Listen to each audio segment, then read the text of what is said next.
Sometimes the most broken people carry the greatest gifts. In a dusty frontier town where hope had dried up like the creek beds, a homeless cowboy arrived with nothing but the clothes on his back and a claim that sounded impossible: the town's prize stallion lay dying, paralyzed from a terrible fall, and the veterinarian had already pronounced his fate sealed. But this weathered drifter looked at that broken horse and saw something else entirely: a chance for miracle. When he knelt beside the animal and whispered words of healing, the townspeople gathered to laugh at the fool who thought faith could fix what medicine couldn't touch. What happened next would shake their beliefs to the very core. But here's what nobody expected: could one man's unshakable faith really bring the dead back to life? Before we jump back in, tell us where you're tuning in from, and if this story touches you, make sure you're subscribed, because tomorrow I've saved something extra special for you. The autumn wind carried dust and whispered promises across the weathered buildings of Cedar Ridge, Montana Territory in the year 1887. It was the kind of town where everyone knew everyone else's business, where the general store served as both marketplace and courthouse of public opinion, and where a man's reputation could be built or destroyed over a cup of coffee and idle conversation. Theodore Whitman pulled his silver pocket watch from his vest with trembling fingers, the engraved surface catching the late afternoon sun that streamed through his stable windows. The timepiece had belonged to his father, and his father before him, each tick a reminder of the measured passage of generations and the weight of legacy. But today, time felt like an enemy. Each second that passed brought his magnificent stallion, Thunder, closer to a fate that no amount of money or influence could change. Thunder lay motionless in his stall, his powerful frame a shadow of the majestic creature who had once commanded the admiration of every soul in Cedar Ridge. The horse's coat, once gleaming black as a moonless night, now seemed dulled by the pale spectre of death that hovered nearby. His breathing came in shallow, labored waves, each exhale a whispered surrender to the inevitable. Dr. Samuel Hartwell, the town's only physician and the closest thing they had to a veterinarian, stood beside Whitman with the bearing of a man who had delivered too much bad news in his 63 years of life. His medical bag sat closed at his feet, the leather worn smooth by countless house calls and emergencies. But inside that bag were remedies for human ailments, not miracles for creatures whose spines had been severed by cruel fortune. "There's nothing more to be done, Theodore," Dr. Hartwell said, his voice carrying the weight of professional certainty tinged with personal sorrow. "I've seen breaks like this before. The fall from that ridge damaged something deep inside him, something beyond the reach of medicine. The kindest thing would be—" "Don't you dare say it," Whitman interrupted, his voice harsh with emotion. "Don't you dare suggest I put him down like some old dog. This horse isn't just livestock, Samuel. Thunder carried my Emily to our wedding. He pulled the carriage when we brought our children home from the hospital. He's been part of this family for 15 years. The silver pocket watch continued its relentless ticking in Whitman's palm, marking moments that could never be reclaimed. He remembered the day he'd first laid eyes on Thunder, a young stallion with fire in his eyes and power in every muscle. The horse had been wild then, untamed and magnificent, refusing every attempt at breaking until Whitman's gentle persistence had earned his trust. Now, that same magnificent creature could barely lift his head. Reverend Marcus Flynn entered the stable with the careful steps of a man who understood the sanctity of grief. His weathered face bore the lines of someone who had spent decades comforting the afflicted and burying the beloved. The preacher's presence brought a certain solemnity to the stable, as if the very air recognized the approach of last rites. "Theodore," the Reverend said softly, placing a weathered hand on Whitman's shoulder, "sometimes the Lord calls his creatures home in ways we don't understand. But Thunder has lived a good life, a full life. There's mercy in letting go." Whitman's fingers tightened around the pocket watch until his knuckles turned white. The weight of the timepiece seemed to grow heavier with each passing moment, as if the accumulated years of his family's legacy were pressing down upon his shoulders. His great-grandfather had timed cavalry charges with this watch during the War of 1812. His father had used it to coordinate the building of the railroad spur that had brought prosperity to Cedar Ridge. Now, Whitman found himself timing the final hours of a horse that had become more than an animal. Thunder was a living connection to memories that money couldn't buy and time couldn't replace. Outside the stable, the sounds of daily life continued their familiar rhythm. Martha Henderson hung laundry behind the general store, the white sheets snapping like flags of surrender in the wind. Tom Bradley hammered horseshoes in his blacksmith shop, the ring of metal on metal creating a percussion that had marked the hours in Cedar Ridge for nearly 2 decades. Children played in the dusty streets, their laughter carrying the innocent joy of youth that hadn't yet learned how quickly beloved things could be taken away. But inside the stable, time moved differently. Each breath Thunder drew seemed precious, each slight movement of his eyes a small victory against the approaching darkness. Whitman had spent the last 3 days sitting beside the stallion, feeding him by hand, speaking to him in the gentle tones he'd used when Thunder was young, and learning to trust human kindness. "Remember when you first came to us?" Whitman whispered to the horse, his voice breaking slightly. "You were so proud, so stubborn. Took me months to get close enough to touch you. But once you decided to trust me, there was no finer companion a man could ask for." Thunder's dark eyes moved slightly at the sound of his master's voice, a flicker of recognition that both broke and mended Whitman's heart simultaneously. The horse tried to lift his head, managed to raise it perhaps an inch before exhaustion forced him to let it rest again in the straw. Dr. Hartwell checked his own watch, a simple brass timepiece that lacked the ornate engravings of Whitman's family heirloom. "Theodore, I know this is difficult, but we need to be realistic. The horse is suffering. Each day we wait only prolongs his pain." "He's not suffering," Whitman protested, though his voice lacked conviction. "Look at his eyes. There's still intelligence, and there's still awareness. He's not ready to give up." Reverend Flynn knelt beside Thunder's head, his knees creaking with the protest of joints that had knelt beside too many deathbeds. "The Lord gives us dominion over his creatures," he said gently, "but with that dominion comes the responsibility of mercy. Sometimes love means making the hardest choices." The 3 men stood in the gathering shadows of late afternoon, each lost in their own thoughts about mortality, responsibility, and the cruel arithmetic of love that demanded the courage to say goodbye. The silver pocket watch continued its steady counting, marking time that felt both eternal and desperately short. Whitman thought about his children, grown now and scattered to distant cities, where opportunity beckoned louder than the familiar rhythms of small-town life. They would understand his attachment to Thunder, but would they understand his reluctance to end the horse's suffering? His wife, Emily, had passed 5 years ago, and with her had gone the gentle wisdom that always helped him navigate difficult decisions. Now he felt adrift, clinging to Thunder not just out of love for the animal, but because losing him felt like severing the last living connection to the happiest years of his life. The stable door creaked open, and Sarah Mitchell, the schoolmarm, stepped inside with the hesitant grace of someone entering a sacred space. Her arms were filled with fresh straw, and her eyes held the kind of practical compassion that came from years of tending to children's scraped knees and broken hearts. "I thought Thunder might be more comfortable with clean bedding," she said simply, setting down her burden. Sarah had never married, had devoted her life to educating the children of Cedar Ridge, but she possessed an intuitive understanding of love and loss that made her a welcome presence in times of crisis. "That's very kind of you, Sarah."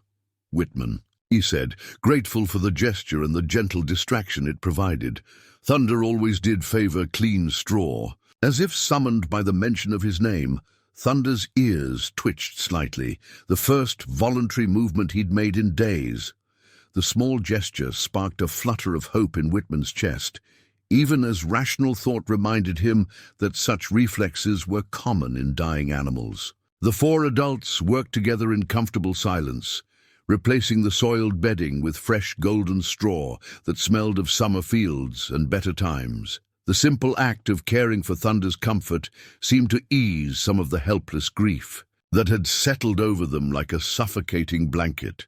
As they worked, none of them noticed the solitary figure watching from the stable's open doorway. He stood in the lengthening shadows, a man whose presence seemed to absorb light rather than reflect it. His clothes were worn but clean, his hat weathered by countless miles under open sky. In his hand, he clutched a small, leather-bound Bible, its pages soft with age and frequent turning. The stranger had been watching Cedar Ridge for 3 days, studying the rhythms of the town, observing the daily pilgrimage of citizens who came to pay their respects to the dying horse. He had seen the love these people bore for the magnificent creature, had witnessed the genuine grief that marked their faces as they accepted the inevitable. But the weathered cowboy saw something in Thunder that the others missed, something that made his scarred hands tremble slightly as he gripped his Bible tighter. He saw not the shadow of death, but the sleeping potential for resurrection. He saw not an ending, but a beginning that would test the faith of everyone in Cedar Ridge. As the sun set behind the mountains, painting the sky in shades of gold and crimson, the stranger stepped from the shadows and walked toward the stable. His boots made no sound on the dusty ground, and his approach carried the weight of destiny disguised as humble purpose. Theodore Whitman looked up from arranging the fresh straw and saw the figure silhouetted against the dying light. Something in the stranger's bearing, the careful way he carried himself, the reverent manner in which he approached, made Whitman pause in his work. "Evening," the stranger said simply, his voice carrying the warm gravel of countless nights spent under open stars. "Name's Jacob Thorne. I've been watching your town for a few days now, and I've seen how you folks care for this horse. It speaks well of your character." The silver pocket watch in Whitman's vest continued its steady countdown, marking the moments before everything in Cedar Ridge would change forever. Jacob Thorne stepped into the stable with the careful reverence of a man entering a cathedral. In his weathered hand, he carried a walking stick carved from what appeared to be oak, its surface worn smooth by countless miles and countless hands. The stick was simple in its construction, no ornate decorations or gilded flourishes, just honest wood shaped by time and necessity into a tool that had become an extension of the man who wielded it. Theodore Whitman studied the stranger with the cautious assessment of a businessman who had learned to read character in handshakes and eye contact. Jacob's clothes were clean but clearly worn, mended in places with the careful precision of someone who understood the value of making things last. His boots bore the scars of hard travel, yet they were well maintained, the leather conditioned and the stitching intact. This was not the careless appearance of a drifter, but rather the practical attire of a man who lived deliberately and traveled with purpose. "You've come to pay respects to Thunder?"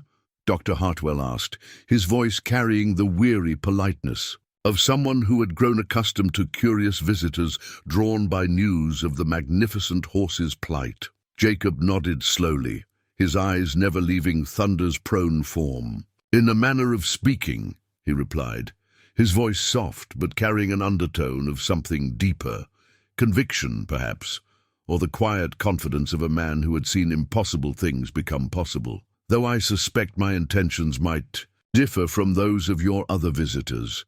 Reverend Flynn stepped forward, his pastoral instincts recognizing something in Jacob's demeanor that suggested more than casual sympathy. "Have you come far, Mr. Thorne?" "Far enough," Jacob replied, approaching Thunder's stall with measured steps. He paused at the gate, not presuming to enter without permission, his hand resting gently on the carved head of his walking stick. The wood seemed to warm under his touch, as if responding to some inner heat that had nothing to do with the autumn air.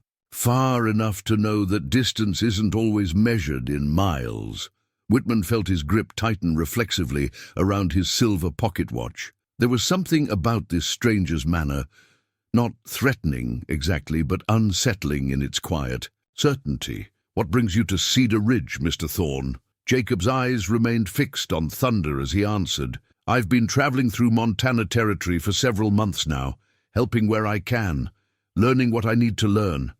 Word travels, fast in small communities, especially word about something as remarkable as a horse, like this one." He gestured toward Thunder with his walking stick, the simple motion somehow conveying deep respect. "They say he's dying." "He is dying," Dr. Hartwell said firmly, his medical training demanding honesty even in the face of hope. "The injury, too. His spine is too severe. I've examined him thoroughly. There's no sensation below the point of trauma, no reflexive response to stimuli. The kindest thing would be to end his suffering." Jacob turned his weathered face toward the doctor, and for a moment his eyes held depths that seemed to reflect experiences beyond the ordinary measure of human understanding. "With respect, Doctor, I've found that what we call kindness and what the Lord calls mercy don't always align as neatly as we might hope." The walking stick in Jacob's hand seemed to catch the lamplight in strange ways, the carved wood appearing almost to glow with an inner warmth.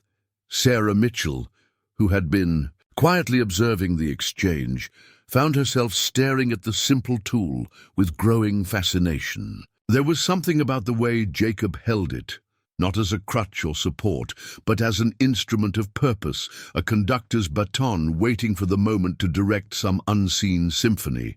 "Mr. Thorne," Whitman said carefully, "I appreciate your sympathy, truly I do. But if you've come hoping to purchase Thunder, I'm afraid he's not for sale, not in his condition and not to someone I don't know." A gentle smile played at the corners of Jacob's mouth, the first real emotion he had displayed since entering the stable. "I haven't come to buy your horse, Mr. Whitman.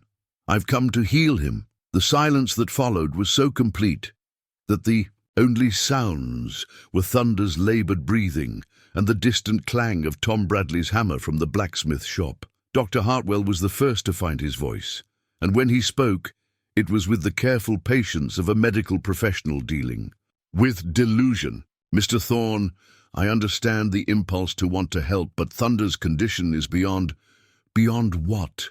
Jacob interrupted gently, his voice carrying no challenge, only curious inquiry. "Beyond medicine? Beyond surgery? Beyond the knowledge of books and schools?" He shifted his weight slightly, leaning against his walking stick with the easy balance of a man who had learned to find stability in uncertain circumstances. "Doctor, tell me, in all your years of practice, have you ever encountered something that challenged everything you thought you knew about healing?" Dr. Hartwell's mouth opened and closed like a fish gasping for air. In truth, he had encountered such moments, times when patients recovered despite impossible odds, when treatments failed despite perfect application, when the human body defied every law of medical science either for good or ill. But those experiences belonged to the realm of private doubt, not public discussion. Reverend Flynn stepped forward, his pastoral training taking over in the face of what appeared to be either divine inspiration or dangerous delusion. "Mr. Thorne, faith is a powerful force, and I believe deeply in the power of prayer. But we must also accept that the Lord works through doctors and medicine, through the natural order of things. To claim that you can heal what medical science cannot, well, that borders on blasphemy." Jacob's grip on his walking stick tightened, almost imperceptibly, and Sarah Mitchell could have sworn she saw the carved wood pulse with a warmth that had nothing to do with reflected light. "Reverend," Jacob said quietly, "I've spent many years learning the difference between pride and purpose, between arrogance and calling. I don't claim to work miracles. I simply claim to be an instrument through which miracles might work themselves." "That's the most ridiculous thing I've ever heard," Whitman exploded, his patience finally exhausted by grief and the stranger's seemingly impossible claims. You walk into my stable, a complete stranger with nothing but a walking stick and a handful of pretty words, and you expect me to believe you can heal my horse. Thunder has been examined by the only doctor for 100 miles. The injury is permanent, final. There's nothing anyone can do. Jacob absorbed Whitman's anger with the quiet acceptance of a man accustomed to skepticism. He had encountered such reactions before, in other towns, with other desperate situations. Hope disguised as impossibility always met resistance, especially from those who had been forced to abandon hope in order to function. "Mr. Whitman," Jacob said, his voice remaining steady and compassionate, "I understand your anger. I understand your doubt. If someone had approached me years ago with a claim like mine, I would have reacted the same way." He paused, studying the carved patterns on his walking stick as if they held memories he could read like scripture. "But I've learned that impossibility is often just possibility that hasn't found the right conditions to flourish." Conditions. Sarah Mitchell spoke for the first time since Jacob's arrival, her schoolteacher's curiosity overcoming her natural reserve. "What kind of conditions?" Jacob turned his attention to her, and Sarah felt as if those weathered eyes were seeing not just her face, but something deeper. The questions she carried, the doubts she harbored, the hopes she kept carefully hidden. "Faith," he said simply. "Not the kind of faith that demands proof before believing, but the kind that creates proof through believing. The kind that says maybe, just maybe, the impossible is simply the inevitable wearing a disguise." Thunder stirred slightly in his stall, his large head moving perhaps an inch before settling back into the straw. The movement was so subtle that under normal circumstances it would have passed unnoticed. But in the charged atmosphere of the stable, with 5 adults focused intensely on every sign of life, from the paralyzed horse, the tiny gesture seemed momentous. "Did you see that?" Whitman whispered, his voice cracking with sudden hope. Dr. Hartwell nodded grimly. "Involuntary muscle spasms are common in cases like this. It doesn't indicate recovery. Often it's a sign that the body is preparing to... What?" Jacob asked, his walking stick now planted firmly in the straw as he leaned forward with intense focus. "To surrender?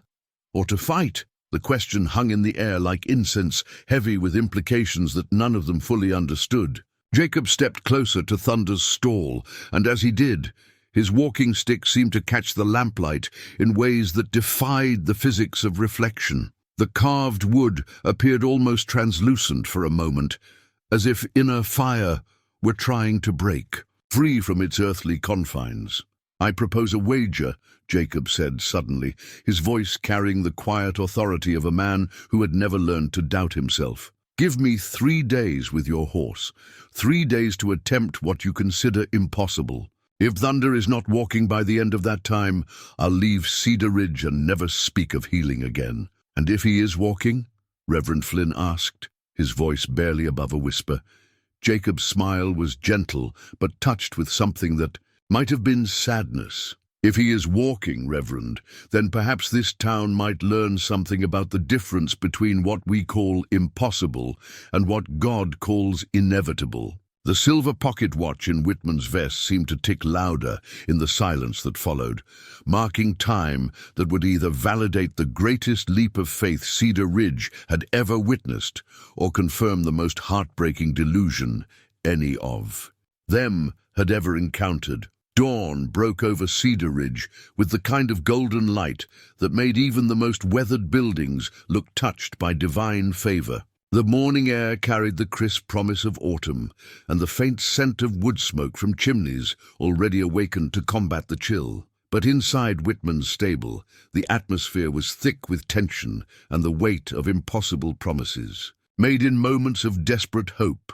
Jacob Thorne had spent the night in the livery stable, curled up in a corner with nothing but his worn coat for warmth and his leather saddlebags as a pillow. The saddlebags were ancient things, their brown leather cracked and softened by decades of use, bearing the patina that only comes from countless miles under open sky. They were secured with brass buckles that had turned green with age, and their Surfaces were marked with scars that told stories of hard travel through unforgiving country. Theodore Whitman arrived at first light, his silver pocket watch already in his palm, as if he had been counting the minutes until he could return to Thunder's side. He found Jacob kneeling beside the horse's stall, his weathered hands moving through the contents of his saddlebags with the careful precision of a surgeon selecting instruments. The bags contained what appeared to be a collection of dried herbs, small glass vials filled with various liquids, rolled bundles of what might have been roots or bark, and several items wrapped in soft cloth that remained mysterious in their concealment. "Good morning, Mr. Whitman," Jacob said without looking up from his preparations. "I trust you slept better than you expected, considering the circumstances." Whitman had, in fact, slept poorly, his dreams filled with images of Thunder running, free across endless meadows, only to wake repeatedly to the crushing reality of the horse's paralysis. "I've been thinking about your proposition all night," he said, settling onto a wooden stool that Sarah Mitchell had brought the previous evening. "I should probably have you committed to an asylum, but—" He gestured helplessly toward Thunder's motionless form. "But hope is a stubborn thing, isn't it?" Jacob smiled, the expression transforming his weathered features from merely serious to genuinely warm. "Hope is the most stubborn thing in creation," he agreed, lifting a small bundle of dried leaves from his saddlebags. "It persists in the face of logic, survives the assault of experience, and thrives on the very impossibility that reason says should destroy it." Dr. Hartwell entered the stable with the measured steps of a man reporting for duty he didn't particularly want to perform.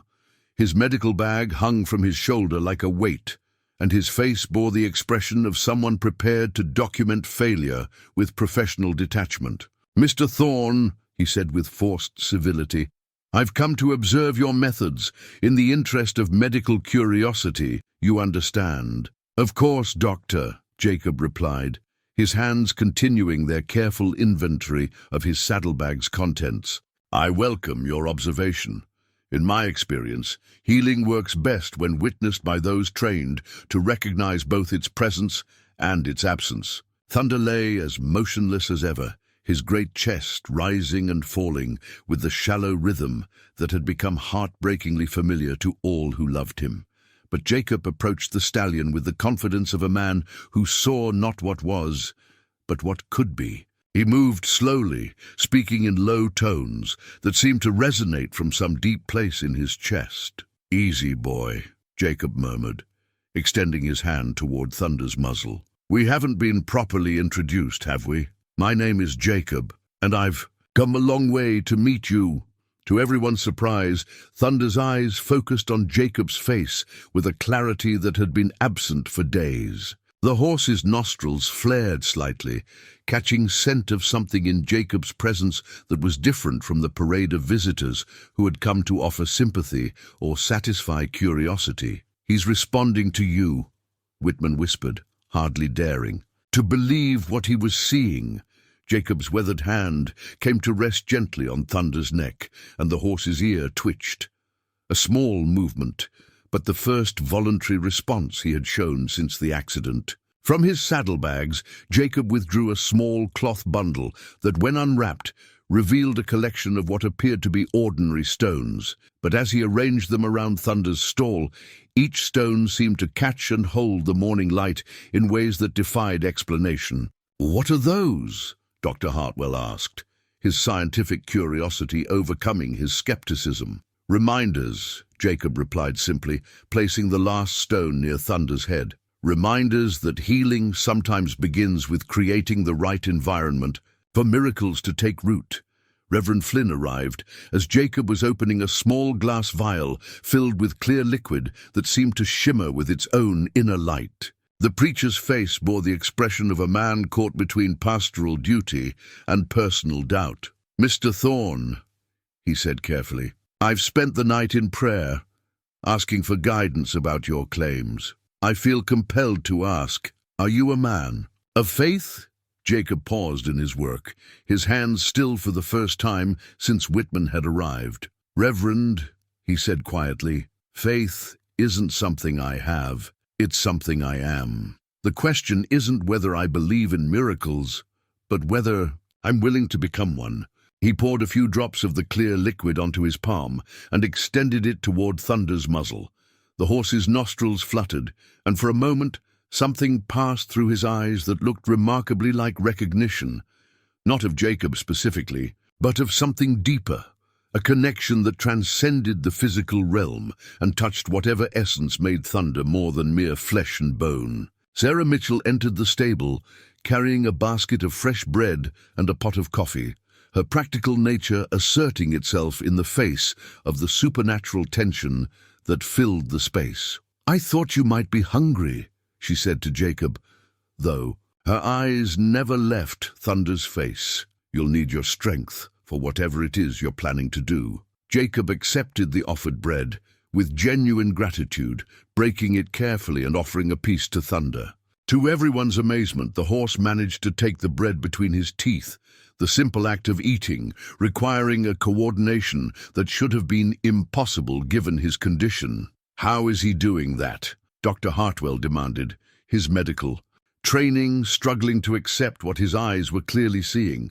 "The nerve pathways are severed. He shouldn't be able to coordinate voluntary movement." "Doctor," Jacob said gently, securing his saddlebags and preparing for the next phase of his mysterious process, "perhaps the question isn't how he's doing it, but why we ever believed he couldn't." From outside the stable came the sound of gathering voices, townspeople drawn by curiosity and the irresistible human fascination with the impossible. Word had spread quickly through Cedar Ridge that the homeless cowboy was attempting to heal Theodore Whitman's paralyzed stallion, and the general store had become a hub of speculation and debate. "Half the town thinks you're a miracle worker," Whitman said, listening to the growing murmur of conversation beyond the stable walls. "The other half thinks you're a lunatic who's taken advantage of a grieving man's desperation." Jacob shouldered his saddlebags, their weight seeming to settle on him like a mantle of responsibility. "And what do you think, Mr. Whitman?" Whitman looked at his horse, really looked at him, for the first time in days. Thunder's eyes were brighter, his breathing deeper, and there was something indefinable in his posture that suggested not resignation, but gathering strength. "I think," Whitman said slowly, "that I stopped caring about looking foolish the moment I realized that hope might be the only medicine left that we haven't tried." The silver pocket watch in Whitman's vest continued its steady countdown, but for the first time since Thunder's accident, time felt like an ally rather than an enemy, each tick bringing them closer to revelation rather than loss. The second day brought with it a congregation of curious souls who gathered outside Whitman's stable like pilgrims drawn to a shrine. Word of the homeless cowboy's bold claim had spread beyond Cedar Ridge's borders, carried by traveling merchants and circuit riders to neighboring settlements. Some came seeking entertainment, others hoping to witness a genuine miracle, and a few arrived with the cynical satisfaction of watching a fool's errand reach its inevitable conclusion. Jacob paid no attention to the growing crowd beyond the stable walls. His focus remained entirely on Thunder, and as the morning sun climbed higher, he began to speak to the horse in a voice so low that even those standing nearby had to strain to catch his words. From the deep pocket of his worn coat, he withdrew a small object wrapped in faded blue cloth, a photograph that had clearly been handled countless times, its edges soft with wear and its surface marked by the kind of care that comes from desperate love. Theodore Whitman, who had barely left Thunder's side since Jacob's arrival, noticed the reverent way the cowboy unfolded the cloth. "What do you have there?" he asked, his voice gentle with the understanding that some possessions carry weight far beyond their physical substance. Jacob held the photograph carefully, as if it were made of spun glass rather than paper. The image showed a family, a younger version of Jacob flanked by a woman with kind eyes and two children, a boy and a girl, both smiling with the carefree joy that belongs only to the innocent. Behind them stood a magnificent horse, its coat gleaming in captured sunlight, its presence completing the portrait of happiness that time had since shattered. "This was taken 12 years ago," Jacob said, his weathered fingers tracing the edge of the photograph. "Outside our home in Colorado Territory. That's my wife Mary and our children, Samuel and Grace." His voice caught slightly on their names, as if speaking them aloud required a physical effort. "And that beautiful mare behind us was named Hope. She was Thunder's sister, same sire, same dam, born just a year apart." Thunder's ears pricked forward at the mention of his sister's name, and his large eyes seemed to focus on the photograph with an intensity that startled everyone present. Dr. Hartwell leaned closer, his medical training warring with what appeared to be genuine emotional response from the paralyzed horse.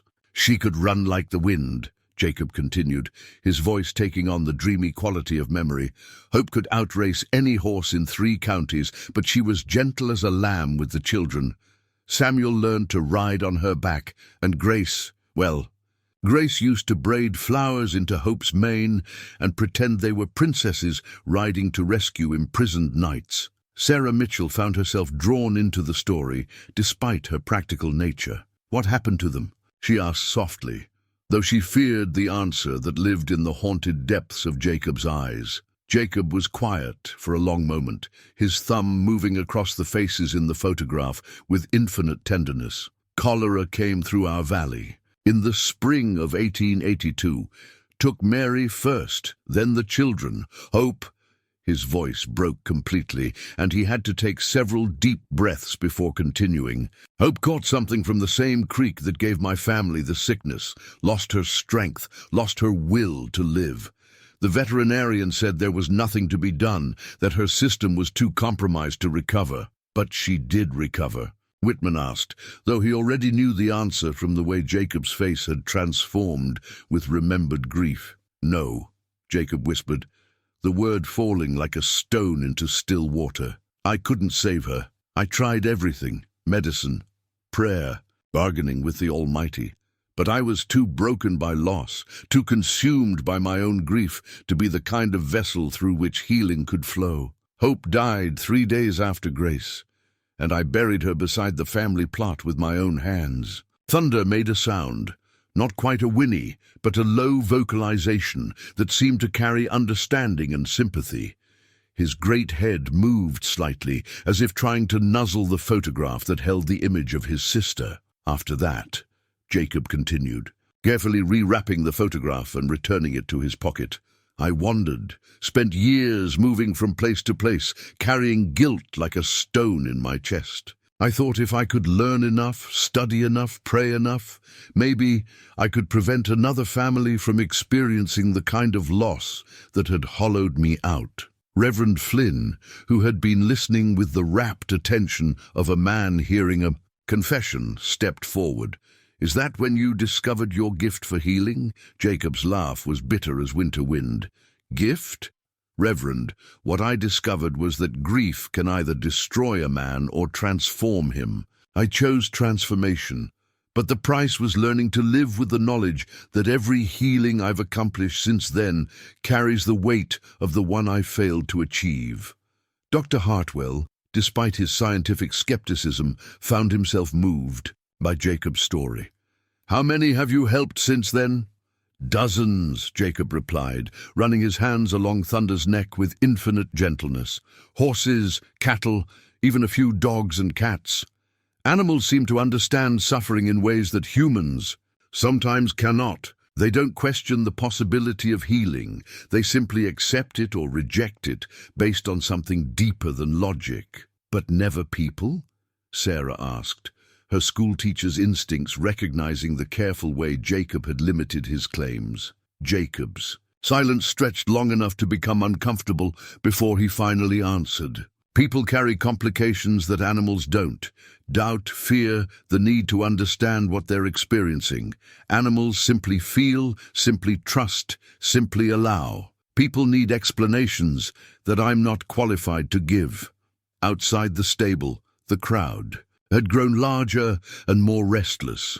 Voices carried on the afternoon air, some mocking, others genuinely hopeful, all of them waiting to see whether the impossible would unfold before their eyes, or whether they would witness the predictable failure of misplaced faith. Thunder seemed to sense the gathering attention, his ears swiveling toward the sounds beyond the stable walls. But rather than appearing stressed by the scrutiny, he seemed to draw strength from it, as if the collective hope and doubt of the crowd were combining into something he could use. "He knows," Jacob said quietly, noticing Thunder's awareness of the crowd. "He knows that what happens here will determine more than just his own fate.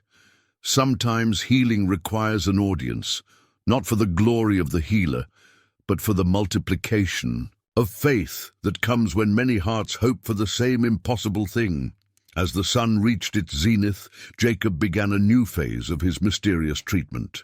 From his saddlebags, he withdrew what appeared to be ordinary water, but as he poured it into his cupped palm, the liquid seemed to catch and hold light in ways that defied natural explanation. "This is from the creek where Hope used to drink," he said, offering the water to Thunder. "The same creek that took my family, but also the same creek that gave them joy in life. Sometimes the source of our deepest wounds becomes the wellspring of our greatest healing." Thunder drank from Jacob's palm with a coordination that should have been impossible, his tongue working with a precision that made Dr. Hartwell shake his head in professional bewilderment. But more than the physical act of drinking, it was the trust in Thunder's eyes, trust in this stranger who carried the memory of his sister and the weight of his own losses, that began to convince even the most skeptical observers that they might be witnessing something that transcended ordinary. Understanding the third morning arrived with a thunderstorm that seemed to shake the very foundations of Cedar Ridge. Rain lashed against the stable walls with the fury of heaven's own tears, and lightning illuminated the gathered crowd through sheets of water that turned the world into a wavering, ethereal landscape.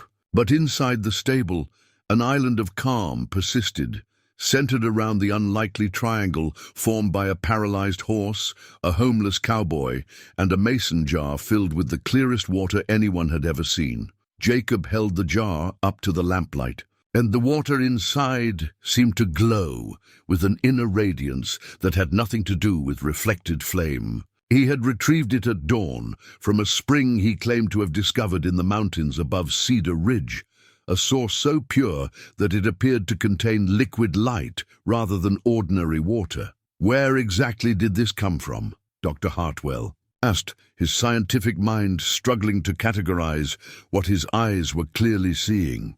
The water in the jar seemed to move with a life of its own, swirling in patterns that defied the stillness of the container. "About 3 miles up the eastern slope," Jacob replied, his weathered hands cradling the jar with reverent care. "There's a spring there that bubbles up from deep in the earth, surrounded by stones that have been shaped by centuries of flowing water. The local tribes consider it sacred. They call it the place where earth and heaven meet." Theodore Whitman, who had lived in Cedar Ridge for over 20 years, frowned with confusion. "I've hunted every inch of those mountains, Jacob. I've never seen any spring matching that description." Jacob smiled with gentle understanding. "Some things only reveal themselves when we're ready to see them, Mr. Whitman. I've found that desperation as a way of opening our eyes to possibilities that contentment keeps hidden." Thunder had been watching the mason jar with an intensity that bordered on mesmerizing. His head, which had barely moved for days before Jacob's arrival, now tracked the container's every movement with eyes that seemed to burn with inner fire. When Jacob approached his stall, the horse actually lifted his head several inches, a movement that sent shockwaves through everyone present. "Sweet Lord," Reverend Flynn whispered, his hand moving instinctively to the cross that hung around his neck. "He's trying to reach the water." "Not trying," Jacob corrected gently, unscrewing the jar's lid with careful precision. "He is reaching for it. The spirit knows what it needs, even when the body has forgotten how to ask." The aroma that rose from the open jar was unlike anything any of them had experienced. Not exactly the scent of water, but something deeper and more primal, like the smell of rain on summer stones or the fresh sweetness that follows lightning strikes. Thunder's nostrils flared, and he made a sound deep in his chest that was part whinny, part sigh, part prayer. Jacob poured a small amount of the spring water into his cupped palm and offered it to Thunder. As the horse drank, something extraordinary happened. The water seemed to absorb into him not just through his mouth, but through his very presence, as if every cell in his body were reaching out to embrace the life-giving liquid. "I don't understand what I'm seeing," Dr. Hartwell admitted, his professional facade cracking under the weight of experiences that had no place in his medical textbooks. "There's no physiological explanation for the improvements I'm observing." Jacob set the mason jar carefully on a wooden crate beside Thunder's stall, where the water continued to emit its mysterious glow. "Doctor," he said quietly, "what if I told you that healing isn't about fixing what's broken, but about remembering what was never truly damaged?" "I'd say you're speaking in riddles," Dr. Hartwell replied, though his voice lacked its earlier conviction. "Then let me speak more plainly," Jacob continued, his hand resting on Thunder's neck in a gesture that somehow conveyed both comfort and command. "Every living thing carries within itself the pattern of perfect health. Disease, injury, paralysis, these are temporary disruptions of that pattern, not permanent alterations of it. Healing is simply the process of helping the body remember its original design." Sarah Mitchell, who had been listening with the focused attention she usually reserved for particularly challenging students, stepped closer to the stall. "But how does water from a spring help with that remembering?" Jacob's eyes softened as he looked at the schoolmarm. "Water is the most receptive substance on earth, Miss Mitchell. It holds memory, carries intention, reflects the energy of whatever touches it. This particular water has been filtering through sacred ground for centuries, collecting the prayers and hopes of countless generations. When Thunder drinks it, he's not just consuming liquid, he's absorbing the accumulated faith of everyone who has ever believed in the possibility of healing." Thunder's response to this explanation was startling. He lifted his head higher than he had since the accident, his neck arcing gracefully as he turned to look directly at Jacob. For a moment, the connection between man and horse was so intense that everyone else in the stable felt like intruders, witnessing something profoundly private. "He understands you," Whitman whispered, his silver pocket watch forgotten in his amazement. "I swear he understands every word you're saying." "Animals understand more than we give them credit for," Jacob replied, his voice taking on a teaching quality that reminded Sarah of her own classroom manner. "They don't filter truth through the complications of human logic. When I tell Thunder about healing, he doesn't worry about whether it's scientifically possible. He simply feels the truth of it in his spirit." Outside, the storm was beginning to subside, but inside the stable, a different kind of electricity was building. Thunder was moving more now, shifting his weight in ways that should have been impossible given his condition.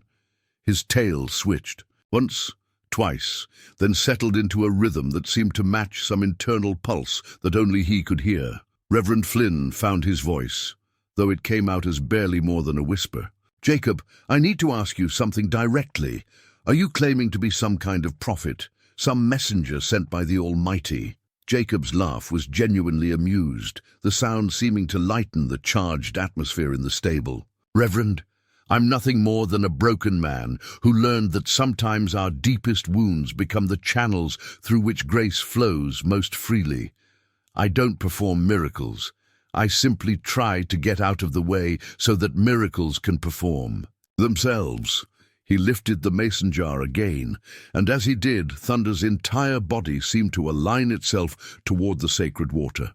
The horse's legs, which had been motionless since his accident, twitched once, then again, as if responding to signals that were finally getting through whatever barrier had been blocking them. "Look at his legs," Dr. Hartwell said, his voice thick with wonder and professional confusion.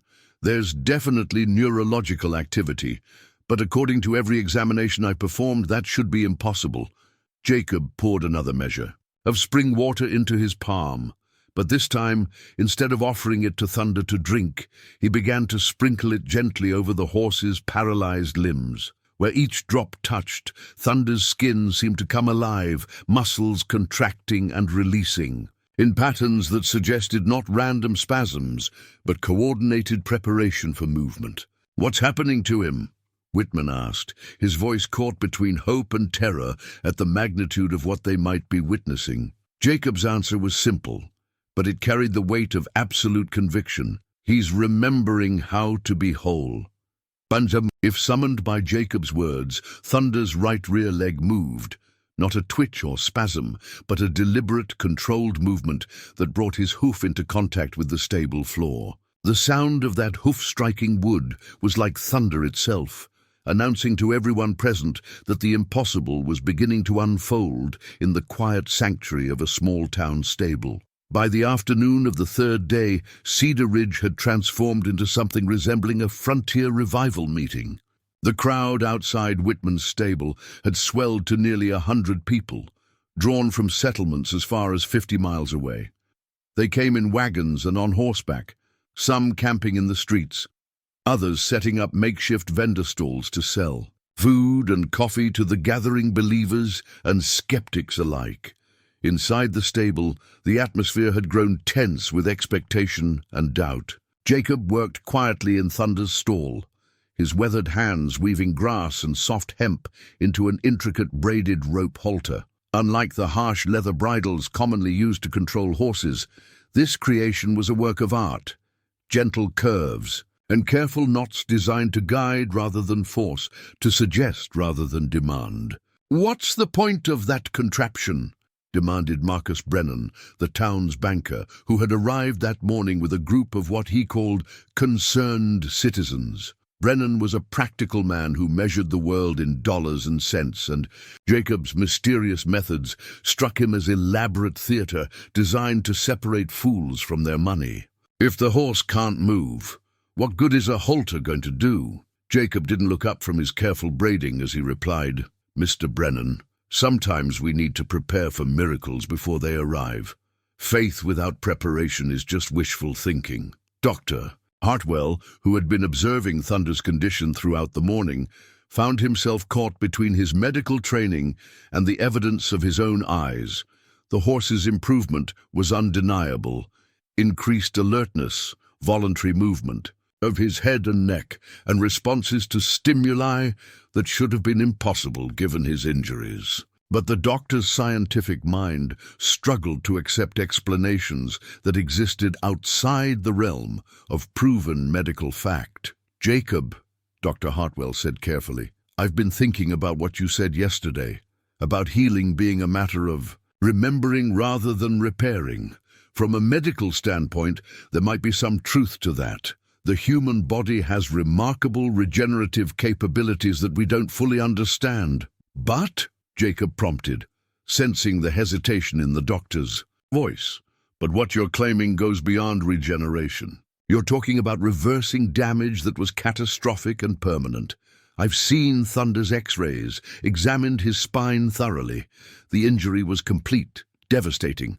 For him to recover would require a miracle," Reverend Flynn finished, his own voice heavy with the weight of theological questions that had kept him awake for 3 nights running. "And miracles are the province of the Almighty, not homeless cowboys with mysterious bottles of water." Jacob's hands stilled on the rope halter, and for the first time since his arrival in Cedar Ridge, doubt flickered across his weathered features, like shadow on still water. The assembled crowd could sense the shift in his demeanor, and a murmur of unease rippled through the stable. "Jacob," Theodore Whitman asked quietly, noting the cowboy's sudden stillness. "What's wrong?" Jacob was quiet. For a long moment, his eyes fixed on Thunder's prone form. When he finally spoke, his voice carried a vulnerability that none of them had heard before. "What if they're right?" he whispered. "What if I'm nothing more than a broken old man whose mistaken desperation for divine calling? What if all I'm doing is prolonging this magnificent creature's suffering while giving false hope to good people who deserve better. Thunder, as if sensing Jacob's crisis of faith, lifted his great head and looked directly into the cowboy's eyes. The connection between them was so intense that everyone else in the stable seemed to fade into background silence. The horse made a soft nickering sound, and somehow, in that simple vocalization, Jacob found the strength he needed to continue. "No," he said, his voice growing stronger with each word. "No, I've seen too much, helped too many, to doubt what I know to be true. Thunder isn't just any horse. He's a creature whose healing will serve a purpose greater than our understanding." Stood up, the completed rope halter in his hands, and slipped it gently over Thunder's head. The soft hemp settled against the horse's coat like a blessing, and Thunder's response was immediate and dramatic. He lifted his head higher than he had since the accident, his neck arcing with something approaching his old pride and strength. "Look at him," Sarah Mitchell breathed, her schoolteacher's practicality finally giving way to wonder. "He's transforming before our eyes." But the crowd outside was growing restless, and their voices carried a harder edge than they had in previous days. Marcus Brennan had been moving among them, sowing seeds of doubt and practical concern about the dangerous delusion being perpetrated in Whitman's stable. 3 days, someone shouted from outside. The crazy cowboy promised 3 days, and "Time's running out! Waste of time and money!" called another voice. "Should have put that poor animal out of its misery days ago." The hostile voices seemed to affect Thunder deeply. His ears flicked back, and some of the progress he had made appeared to diminish as stress and anxiety clouded his eyes. Jacob noticed the change immediately and began speaking to the horse in low, soothing tones. "Don't listen to them, boy," he murmured, his hands gentle on Thunder's neck. "Fear speaks loudest when hope is closest to triumph. They're not angry at us. They're angry at the possibility that everything they thought they knew about the world might be wrong." Dr. Hartwell found himself unexpectedly defending Jacob against the crowd's growing skepticism. "I may not understand what's happening here," he announced, his voice carrying to the people pressed against the stable doors, "but I'm a man of science, and science demands that we observe and record what actually occurs, not what we expect to occur, and what are." "You observing, Doctor?" Marcus Brennan challenged, his banker's instincts detecting weakness in the face of professional uncertainty. Dr. Hartwell took a deep breath before answering. "I'm observing neurological responses in a patient who should have no capacity for such responses. I'm observing voluntary movement in limbs that were completely paralyzed. I'm observing healing that contradicts everything I was taught in medical school." Thunder chose that moment to make his most dramatic movement yet.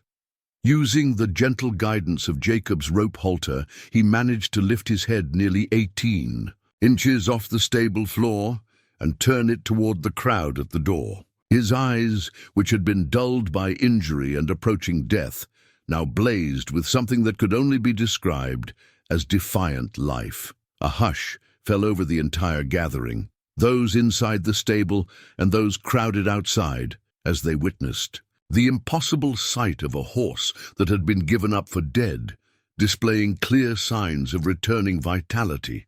"Tomorrow," Jacob said, his voice carrying to every person within hearing distance, "Thunder will stand, and when he does, everyone in Cedar Ridge will understand that healing isn't about what we think is possible. It's about what love can accomplish when it refuses to accept defeat." The braided rope halter seemed to catch the lamplight as Thunder moved his head, the careful knots and gentle curves representing not restraint, but partnership between human faith and animal spirit.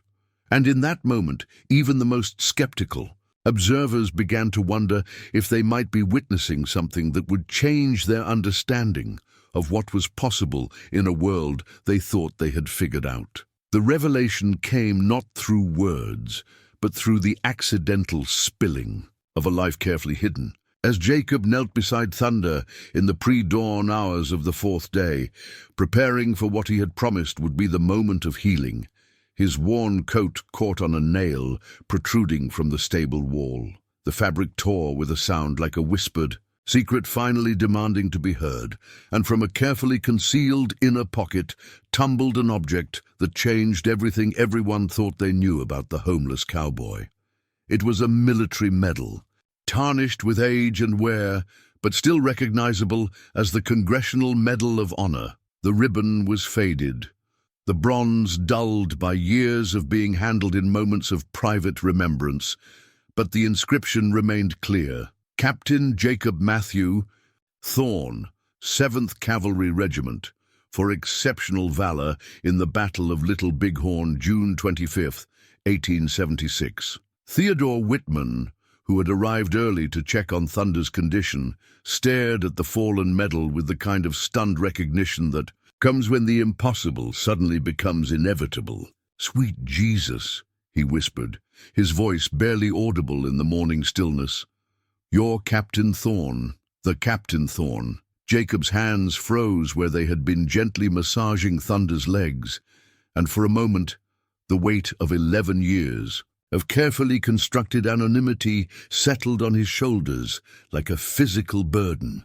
He had not spoken his military rank or mentioned his service since the day he buried hope beside his family's graves, but now the truth lay exposed between them like an open wound.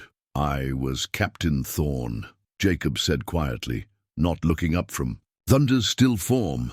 "That man died the same day my family did. What's left is just Jacob, a wanderer who learned too late that some victories cost more than any defeat." But Whitman's mind was racing with memories and stories he had heard in saloons and around campfires throughout the territory. "You saved 63 men at Little Bighorn," he said, his voice filled with awe. "When Custer's forces were being overrun, you held the line single-handedly, giving the survivors time to retreat. You killed 14 warriors with nothing but a cavalry saber and a pistol." Dr. Hartwell, drawn by the sound of hushed conversation, entered the stable to find the two men staring at the medal as if it were an artifact from another world. When he saw the inscription, his medical training took over, and he began connecting pieces of information that suddenly formed a different picture entirely. "A cavalry officer," Dr. Hartwell murmured, his voice filled with growing understanding. "That explains the way you handle horses, the knowledge of anatomy, the confidence in your methods. Military veterinary training?" Jacob finally looked up, and in his eyes was the kind of pain that comes from carrying secrets too heavy for one man to bear alone. "I was a field surgeon before I became a cavalry officer," he admitted, his voice carrying the weight of confession. "Trained at Harvard Medical College, served 2 years in military hospitals before requesting transfer to active duty. I knew more about healing than killing, but the Army needed officers who could do both." The medal lay between them like a bridge, between two different worlds, the world of Jacob the homeless cowboy and Captain Thorne, the decorated hero. But as the morning light grew stronger, the complete truth began to emerge in fragments that painted a picture more complex than anyone had imagined. "At Little Bighorn," Jacob continued, his weathered hands returning to their gentle work on Thunder's legs. "My horse was named Victory. She was a mare, brown as autumn leaves, with the heart of a lion and the loyalty of a saint. She carried me through that battle, took 3 arrows meant for me, and still found the strength to bring us both to safety." Thunder's ears had pricked forward at the mention of another horse, and his eyes seemed to focus on Jacob's face with an intensity that suggested understanding beyond normal animal comprehension. "Victory lived for 6 days after the battle," Jacob said, his voice growing thick with remembered anguish. "I used everything I knew about medicine, about healing, about prayer. I begged God to take my life instead of hers. She had been wounded saving others. She deserved to live more than any of us who had chosen to be there." Reverend Flynn entered the stable in time to hear Jacob's confession, and the weight of the cowboy's true story settled over the gathering like a sacred shroud.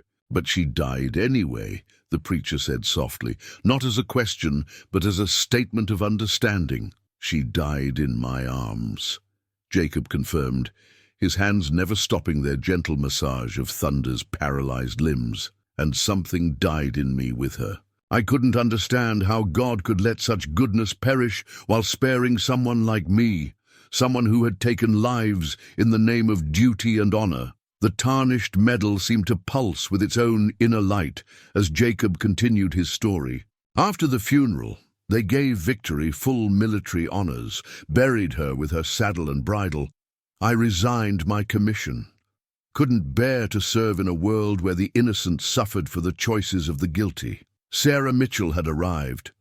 During Jacob's revelation, and her school teacher's mind immediately grasped the significance of what they were learning. "That's when you started wondering," she said, pieces of Jacob's earlier stories clicking into place. "When you met your wife and started a family in Colorado. Mary understood what the war had done to me." Jacob nodded, his voice softer when he spoke his wife's name. "She never asked about my nightmares, never questioned why I flinched at sudden noises or why I couldn't sleep in enclosed spaces. She just loved me until I remembered how to love myself." Thunder made a soft nickering sound, and Jacob's attention returned fully to the horse. As if responding to the emotional weight of the revelation, Thunder managed to lift his head higher than he had since the accident, his neck arcing with something approaching his former grace. "When cholera took Mary and the children," Jacob continued, his hands now working with increased urgency on Thunder's legs, "and when hope died afterward, I thought it was God's judgment on me for the lives I'd taken in the war. I thought I was cursed to lose everything I loved as payment for surviving when better souls had perished." Dr. Hartwell, his medical training now informed by Jacob's true background, began to understand the sophisticated nature of the treatment they had been witnessing. "But you kept trying to heal animals," he observed. "Even after losing hope, you continued using your medical knowledge to help others." Jacob's smile was sad, but genuine. "Animals don't carry the complications that humans do. They don't judge, don't question, don't demand explanations for grace. When I help an injured creature, I'm not Captain Thorne the war hero or Jacob the grieving father. I'm just a vessel through which healing can flow." Thunder chose that moment to make his most dramatic movement yet. Using muscles that should have been permanently paralyzed, he managed to draw his front legs under his chest and lift his torso several inches off the stable floor. The movement was brief, lasting perhaps 5 seconds, but it was unmistakably voluntary and coordinated. "He's trying to stand," Whitman breathed, his silver pocket watch forgotten in the magnitude of what they were witnessing. "Sweet Lord, he's actually trying to stand." Jacob retrieved the medal from where it had fallen, holding it for a moment, as if weighing the accumulated years of service and sacrifice it represented. "Victory couldn't be saved because I was too consumed by my own survival to be the healer she needed," he said quietly. "But Thunder represents the chance to honor her memory by succeeding where I once failed." He pinned the medal to his coat, not with pride, but with the solemnity of a man accepting responsibility for gifts he had spent years trying to abandon. "Tomorrow," he announced, his voice carrying the authority of his military rank and the compassion of his civilian calling, "Thunder will walk. And when he does, it won't be Captain Thorne's victory or Jacob the cowboy's miracle. It will be proof that redemption is always possible for those willing to transform their deepest wounds into doorways for divine grace." The morning sun, streaming through the stable windows, seemed to catch the medal's surface and reflect it back as pure light, illuminating Thunder's face as the great horse prepared for the greatest battle of his life, the battle to reclaim wholeness from the jaws of permanent defeat. The 5th day dawned with an eerie stillness that seemed to hold Cedar Ridge suspended between hope and heartbreak. The storm clouds that had gathered during the night hung low over the mountains, neither advancing nor retreating, as if the very heavens were waiting to see what would unfold in Theodore Whitman's stable. The crowd outside had grown to nearly 200 souls, their faces marked by the kind of desperate expectation that comes when ordinary people find themselves witnesses to events that will either confirm their deepest beliefs or shatter their most cherished hopes. Jacob had spent the pre-dawn hours in preparation, his weathered hands moving through rituals that combined his medical training with spiritual practices learned during years of wandering. From his saddlebags, he withdrew an object that seemed to capture and hold the morning light, an iron horseshoe, old and worn, but polished to a deep, lustrous shine.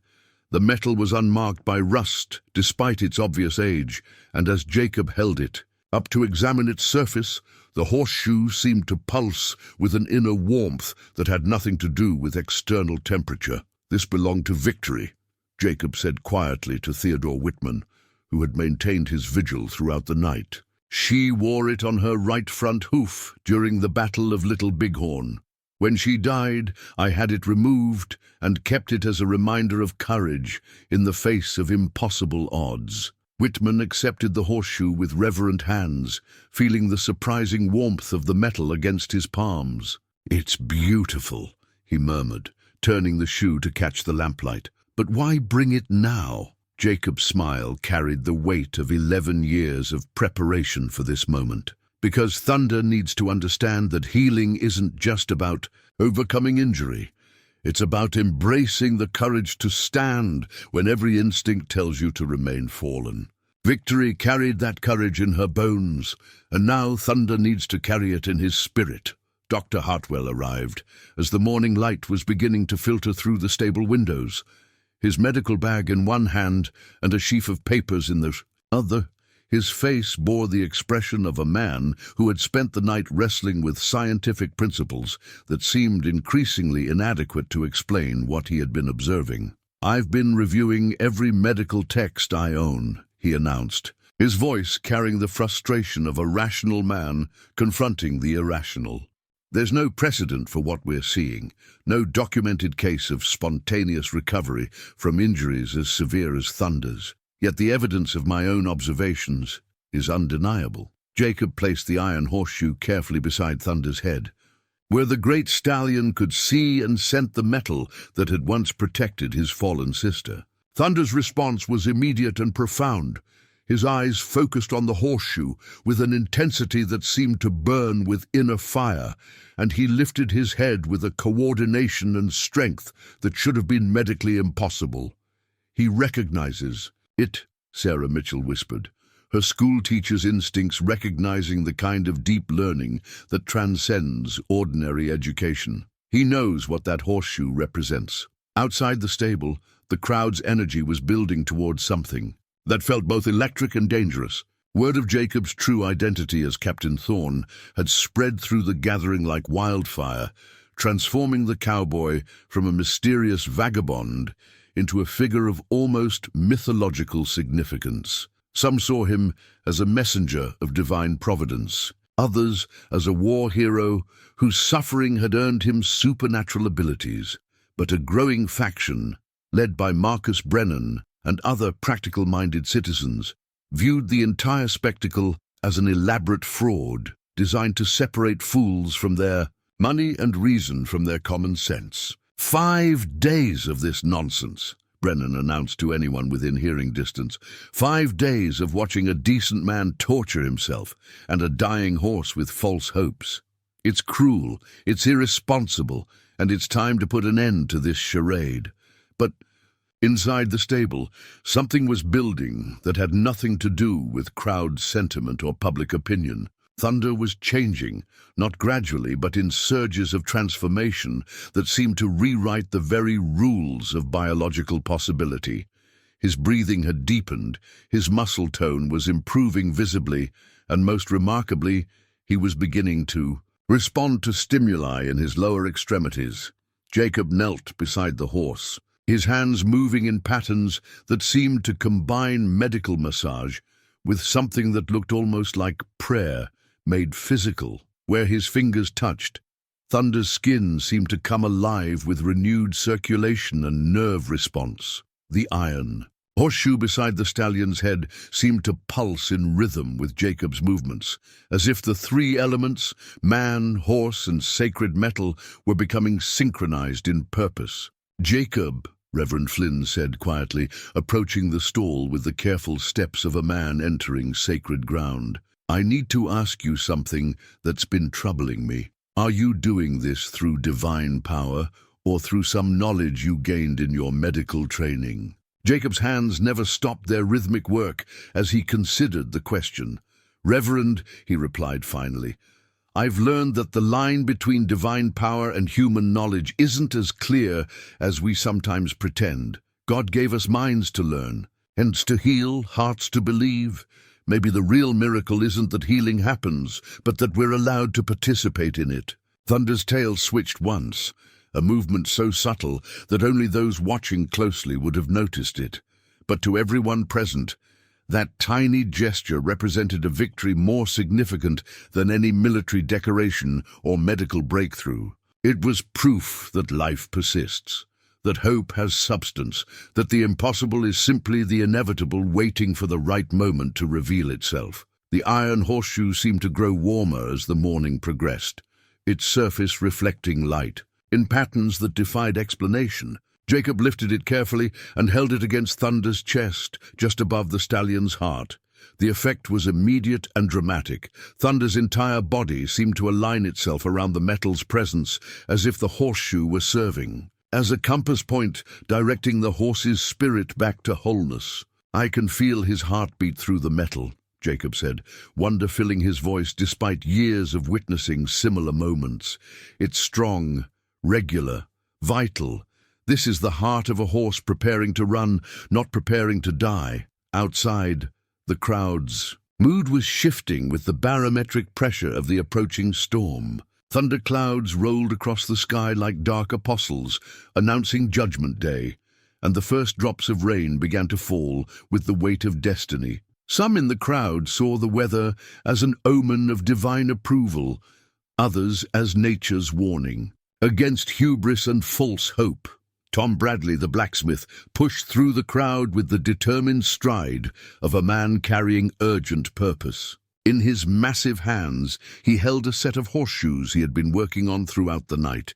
4 pieces of iron, forged with the kind of precision that only comes from decades of experience and genuine love for the craft. "If that horse is going to stand," Tom announced as he entered the stable, "he'll need proper shoes. These are made from the same iron as Victory's shoe, melted down and reforged with a prayer for healing worked into every hammer stroke." Jacob accepted the shoes, with gratitude that went deeper than words. Each shoe was a masterpiece of the blacksmith's art, perfectly balanced and fitted, blessed by the intentions of their creation and the hope of their purpose.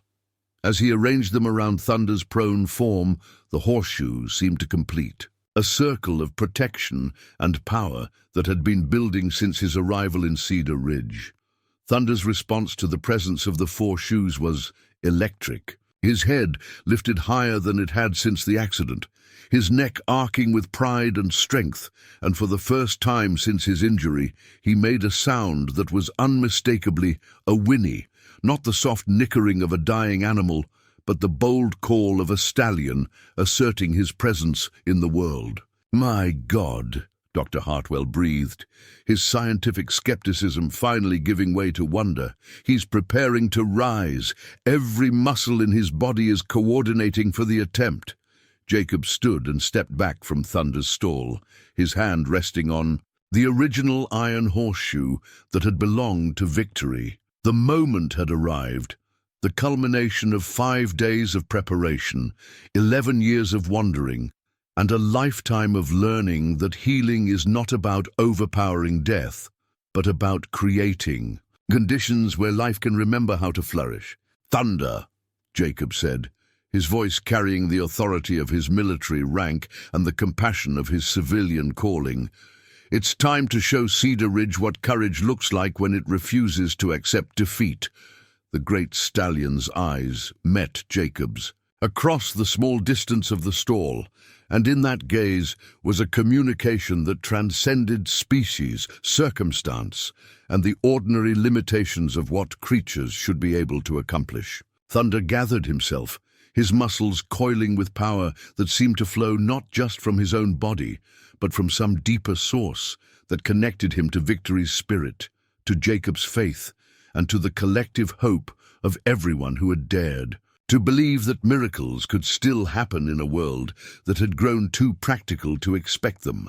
The iron horseshoe in Jacob's hand grew warm as summerstone, and Thunder began the ancient, sacred process of transforming himself from broken to whole, from defeated to victorious, from the shadow of death back into the full radiance of triumphant life. The moment arrived without fanfare, marked only by the sudden stillness that falls when the entire world holds its breath.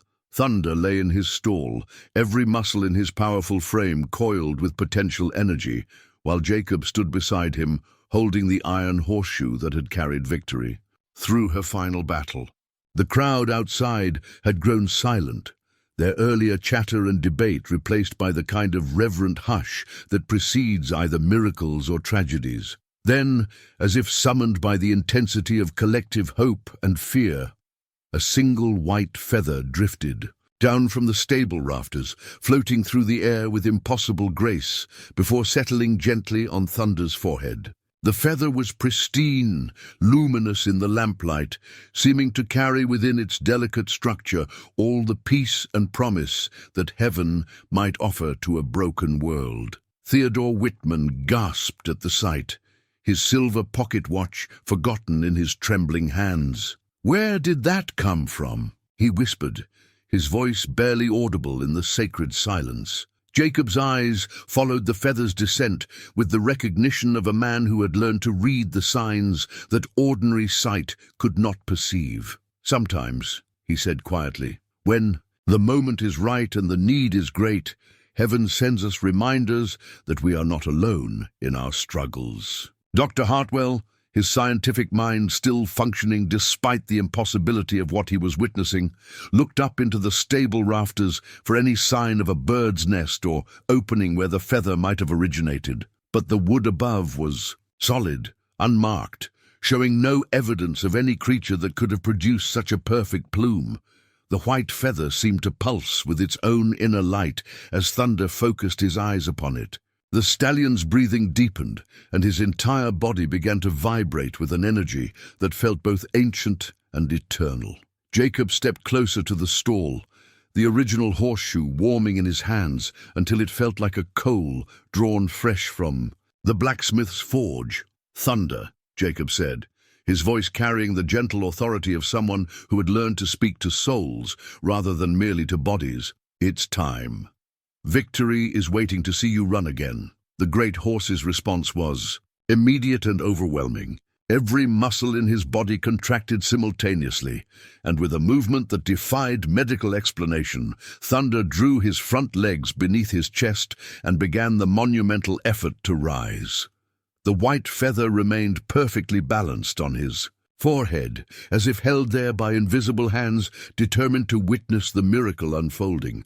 Outside the stable, the crowd sensed the critical moment had arrived. Marcus Brennan pushed forward, his banker's skepticism warring with the undeniable evidence of his own eyes. "This is impossible," he declared, though his voice lacked its earlier conviction. "No horse recovers from injuries like that.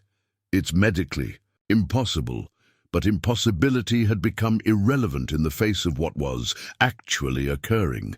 Thunder's haunches engaged with power that seemed to flow not just from his own muscles, but from some deeper wellspring of strength. His hind legs, paralyzed for days, began to move with coordination that made Dr. Hartwell question everything he thought he knew about spinal injuries and nerve damage. "Sweet Jesus," Reverend Flynn breathed, his pastoral training struggling to categorize what he was witnessing. "He's actually going to do it." Jacob placed his hand gently on Thunder's neck, feeling the massive power gathering beneath the stallion's coat. The iron horseshoe in his other hand had grown almost too hot to hold, as if the metal were responding to forces that existed beyond the physical realm. The white feather continued its impossible balance, serving as a beacon of hope in the midst of the greatest test of faith any of them had ever witnessed. Thunder's front legs straightened, lifting his chest and head clear of the straw bedding. The effort was tremendous, requiring every ounce of strength he possessed and strength he shouldn't have possessed. But the stallion's will seemed to be drawing power from sources that transcended his injured body. Sarah Mitchell found tears streaming down her face as she watched the magnificent creature fight for wholeness with a courage that put human bravery to shame. "He's doing it," she whispered, her schoolteacher's practical nature finally surrendering to wonder. "He's actually doing it." The crowd outside pressed closer to the stable doors, their earlier divisions forgotten in the face of witnessing something that would change their understanding of what was possible in a world they thought they had figured out. Some wept openly, others prayed silently, and a few stood in stunned silence as they watched the laws of medical science bend before the greater law of love, refusing to accept defeat. Thunder's hind legs began to move, not with the random spasms that Dr. Hartwell had observed earlier, but with the purposeful coordination of a creature preparing to stand. The white feather remained perfectly positioned on his forehead, as if serving as a crown of divine approval for the miracle taking place beneath it. Jacob felt the moment approaching when Thunder would either achieve the impossible or exhaust himself in the attempt. The iron horseshoe in his hand pulsed with heat and energy, and he knew that Victory's spirit was present in that stable, lending her strength to her brother's desperate struggle for wholeness. "Now, Thunder," Jacob said, his voice carrying the command authority of his military training and the compassionate encouragement of someone who understood the courage required to stand when everything in the world suggested you should remain fallen. "Now is your moment to show them all what faith can accomplish when it refuses to be reasonable." The great stallion gathered himself for the final effort, every fiber of his being focused on the single, impossible goal of rising from the straw. That had been his bed of approaching death and reclaiming his birthright as a creature designed to run with the wind and dance with thunder. Thunder rose. The movement began deep in his powerful hindquarters, a gathering of strength that seemed to draw from every prayer whispered in his presence, every tear shed for his suffering, every moment of hope that had refused to die despite the crushing weight of medical certainty. His hind legs, paralyzed for 5 days and pronounced permanently damaged, engaged with a coordination that made the very air in the stable seem to vibrate with divine energy. The white feather remained perfectly balanced on his forehead as Thunder's magnificent frame lifted from the straw bedding that had been his world since the accident. First his chest cleared the ground, then his shoulders, and finally, with an effort that seemed to channel the very essence of equine nobility, his entire body rose until he stood on trembling but increasingly steady legs. The silence that followed was profound, absolute, sacred. For a heartbeat that lasted an eternity, every person present, inside the stable and in the crowd beyond, stood witness to the impossible made manifest. Thunder stood before them, weak but upright, trembling but whole, a living testament to the power of faith that refuses to be defeated by circumstance. Then, from the church at the center of Cedar Ridge, came a sound that no human hand had set in motion. The brass bell in the steeple began to ring, not with the measured tolling of a funeral or the celebratory pealing of a wedding, but with a wild, joyous clamor that seemed to echo the very heartbeat of divine approval. The bell, which had been silent for weeks due to a broken rope that the townspeople had been too busy to repair, rang out with a clarity and power that carried across the mountains and valleys, announcing to the world that miracles were still possible in a time that had grown too cynical to expect them. "The bell," Reverend Flynn gasped, his eyes wide with wonder and theological confusion. "But the rope is broken, has been for weeks. There's no one in the church tower." Jacob smiled, his weathered face transformed by joy that seemed to radiate from his very soul. "Sometimes," he said quietly, the iron horseshoe still warm in his hands, "when earth and heaven agree that something impossible needs to become inevitable, the ordinary laws of cause and effect step aside to make room for grace." Thunder took his first step, then another, each movement growing stronger and more confident as muscle memory reasserted itself over the trauma that had tried to steal his mobility. The white feather floated gently to the stable floor as the stallion walked forward, no longer needing the heavenly crown to remind him of his divine potential. The crowd outside erupted into chaos that bordered on religious ecstasy. Marcus Brennan, the practical banker who had led the opposition to Jacob's claims, fell to his knees in the muddy street, tears streaming down his face as he witnessed the demolition of every reasonable assumption he had built his worldview upon. "Forgive me," he cried, his voice carrying over the celebration. "Dear God, forgive me for doubting." Dr. Hartwell stood transfixed, his medical bag forgotten at his feet, watching Thunder walk with increasing strength around his stall. "I don't understand what I'm seeing," he admitted, his scientific training crumbling in the face of evidence that belonged to no textbook he had ever studied. "This is beyond medicine, beyond science, beyond anything I was taught was possible." Sarah Mitchell found herself laughing and weeping simultaneously, her schoolteacher's composure completely undone by the magnitude of what she had witnessed. "He's walking," she kept repeating, as if the words were a prayer of gratitude. "He's actually walking." Theodore Whitman approached Thunder's stall with trembling hands, his silver pocket watch catching the light as he held it against his chest. "Thunder," he whispered, his voice choked with emotion. "My magnificent Thunder."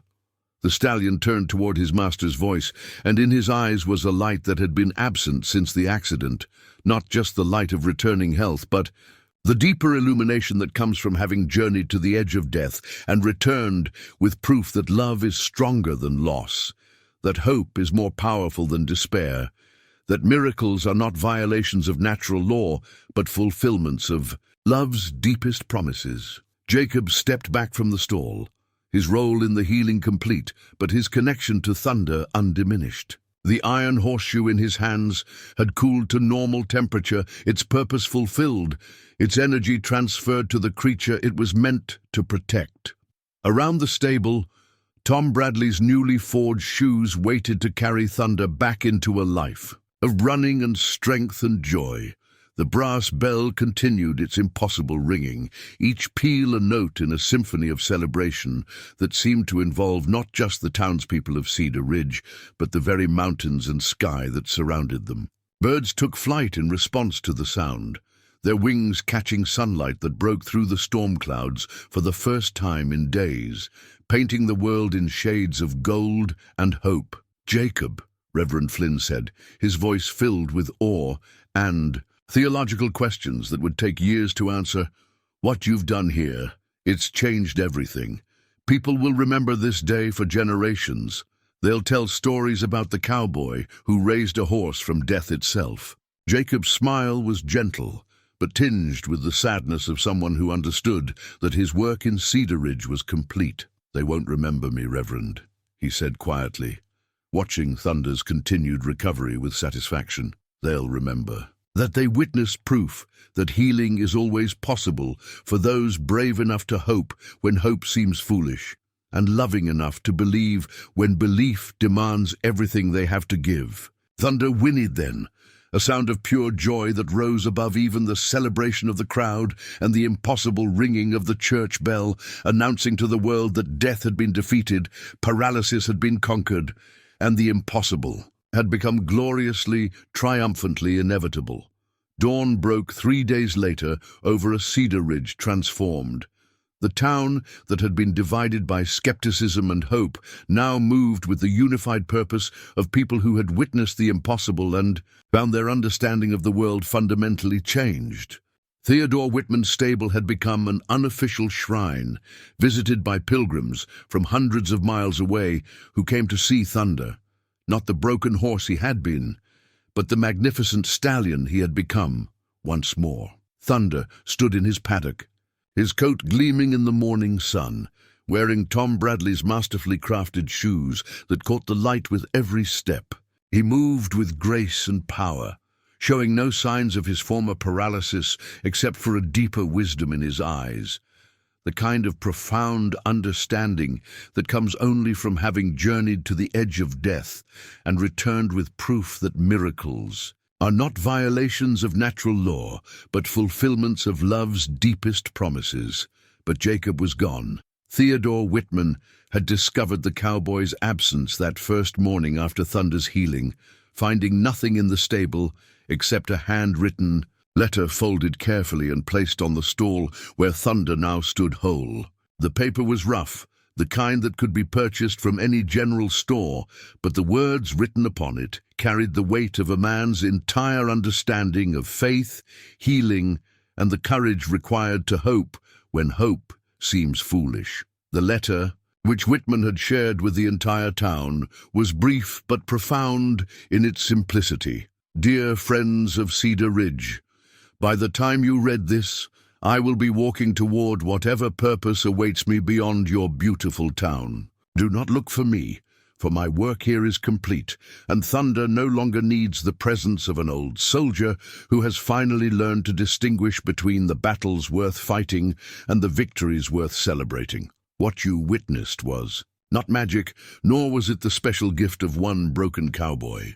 What you witnessed was the natural result of love refusing to accept defeat, of hope persisting in the face of impossible odds, and of faith creating the conditions where healing can remember how to flourish. Thunder healed because you loved him, enough to believe in his recovery, even when medical science declared it impossible. He stands today because a community chose hope over despair, unity over division, and the courage to witness miracles over the comfort of cynical certainty. Remember this: healing is not about overpowering death or injury or loss. Healing is about creating space where life can remember its original design, where broken things can recall their intended wholeness, where love can demonstrate that it is indeed stronger than any force that seeks to diminish it. Take care of Thunder.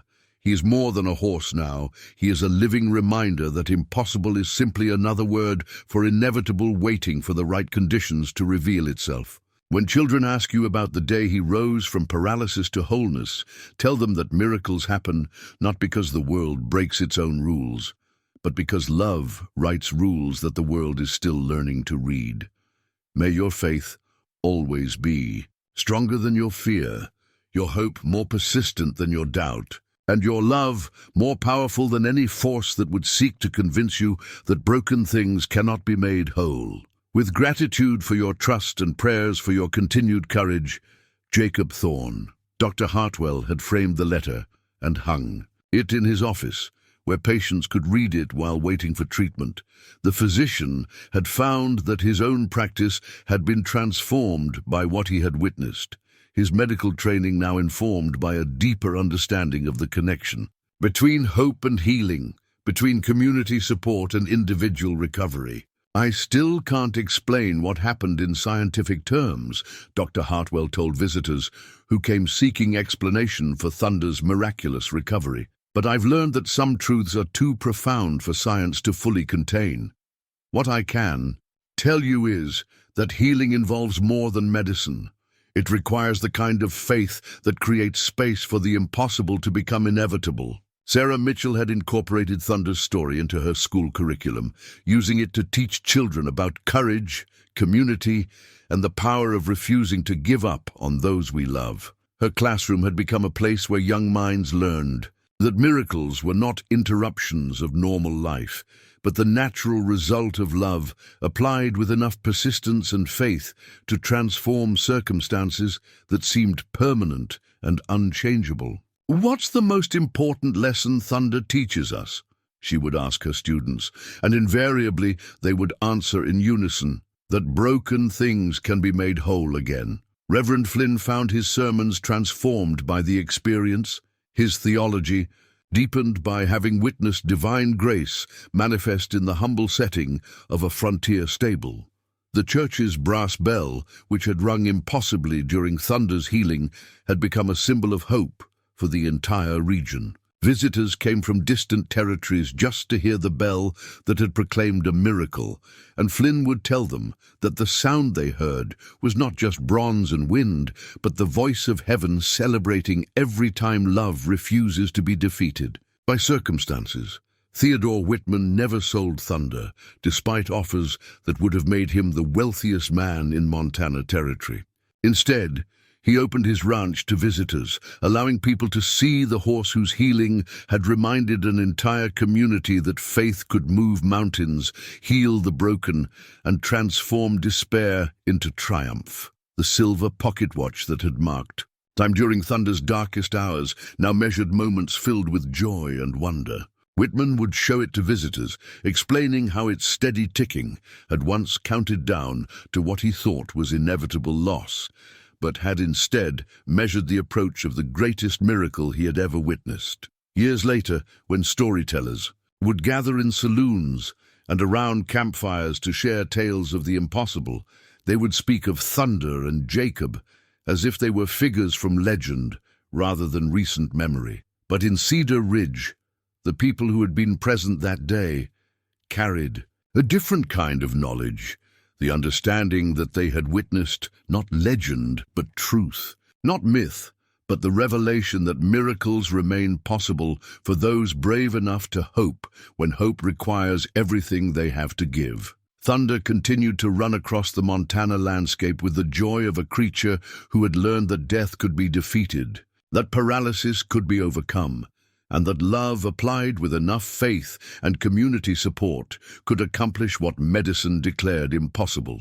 And sometimes, on clear mornings when the light struck the mountains just right, visitors to Cedar Ridge swore they could see a lone figure on horseback watching from the distant ridges, a weathered cowboy whose work was never truly finished, whose calling led him toward the next community that needed to learn the difference between impossible and inevitable, between despair and hope, between broken and beautifully, miraculously whole.